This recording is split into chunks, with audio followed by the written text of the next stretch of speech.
Süfrələrin bəzəyi kəfəqdəndir ləçəyi, çöllərin zərif qızı, güllərin ulduzu. Açılmış süfrələrdə yerin görürlər hər an, zəfəran, ay zəfəran. Açılmış süfrələrdə yerin görürlər hər an, zəfəran, ay zəfəran. Güneşin gülə dönmüş, ateşi sen odusan, baklavanın halvanın, nakşı sen darsan. Baklavanın halvanın, nakşı sen darsan.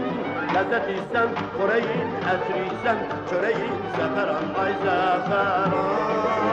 Süfrələrin bəzəyi kəfəqdəndir